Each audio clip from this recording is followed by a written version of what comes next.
Hello buddies, வாங்க வீடியோக்குள்ளே போகலாம். பாருங்கள், இந்த வீடியோ வந்து சூப்பராக இருக்க போகுது உங்களுக்கு. இது வந்து அமேசிங் எக்ஸ்பீரியன்ஸ். மார்னிங் ஜஸ்ட்டுமே நான் வந்து போயிட்டு இருந்தேன் பீச்சுக்கு. எங்கள் வீட்டுக்கு முன்னாடி பார்க்கும்போது ஒரு போட்டை வந்து கட்டி இழுத்துட்டு வந்துட்டு இருந்தாங்க. என்னத்துக்கு இழுத்துட்டு வர்றாங்க அப்படின்னு சொல்லி கேட்கும்போது, இந்த போட்டை வந்து ஃபுல்லாக வந்து க்ளீன் பண்ண போகிறோம் அப்படின்னு சொல்லி சொன்னாங்க. ஸோ ஓகே, இந்த வீடியோ வந்து வந்து வந்து ஒரு அபூர்வமான வீடியோ. எப்படி இந்த போட்டு என்ன எதுக்காக க்ளீன் பண்ணுறாங்க அப்படின்னு சொல்லி யாருக்கும் தெரியாது. மேக்ஸிமம் ஆட்களுக்கு தெரியாது.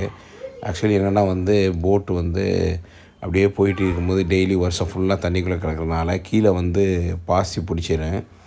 பாசி வந்து ரொம்ப டஃப்பாக பிடிச்சிரும். இந்த போட்டில் கூட அவ்வளோவா பாசி இல்லை.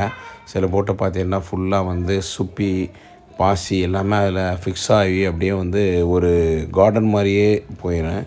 ஸோ இப்போ என்னென்னா வந்து இந்த போட்டை வந்து என்ன பண்ணுறாங்க, வெளியே கொண்டு வந்து கயிறு கட்டி இழுத்து கரைக்கி இடுப்பளவுக்கு அந்த போட்டை இழுத்துட்டு வந்துட்டாங்க. இழுத்துட்டு வந்துட்டு அதை வந்து அப்படியே வந்து ஸ்க்ரப் வச்சு அந்த தேய்ச்சி வந்து அந்த பாசியை ஃபுல்லாக ரிமூவ் பண்ணுறாங்க. மெயின் ரீசன் என்னன்னு சொல்லி சொன்னீங்கன்னா, இது வந்து என்னென்னா வந்து போட்டு வந்து ஸ்பீடாக போகிறதுக்கு மெயினாக வந்து டிஸ்டர்பாக இருக்குது. இப்போ வந்து அது நல்ல ஸ்பீடு போகிற போட்டு தண்ணியை வந்து அப்படியே கீச்சு விட்டுக்கிட்டு ஃபுல் ஸ்பீடு போகிற போட்டு வந்து இந்த பாசி இருக்கிறனால டிஸ்டர்ப் ஆகும். ஸோ இது வந்து போகாது, ப்ராப்பராக போகாது. ஸோ அதுக்காக வந்து என்ன பண்ணுறாங்க, இது வருஷம் இந்த மாதிரி க்ளீன் பண்ணாங்க. அது போக நாளைக்கு நியூ இயர் இருக்கிறதுனால வந்து சூப்பராக வந்து ஷிப் ஆக்குன்னு அப்படின்னு சொல்லி நீட்டாக க்ளீன் பண்ணுவாங்க. இந்த செகண்டாக வந்து அங்கே ஒரு போட் நிற்கல, அதுதான் வந்து செகண்டாக வரப்போதான் கேட்டேன்.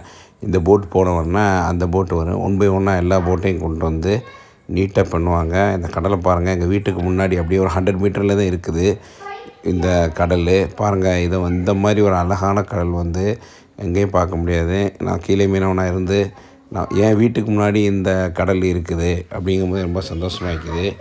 என் லைஃப் ஃபுல்லாக இங்கே தான் வந்து நம்ம ஸ்டார்டிங்கில் சின்ன வயசுலேருந்து விளையாண்டு அப்படியே இதிலே ஃபிஷ்ஷிங் பண்ணி ஜாலி பண்ணோம். சரி, நீங்கள் சப்ஸ்கிரைப் பண்ணுங்கள் சேனலை, இன்னும் உங்களுக்கு வீடியோ போடுறேன்.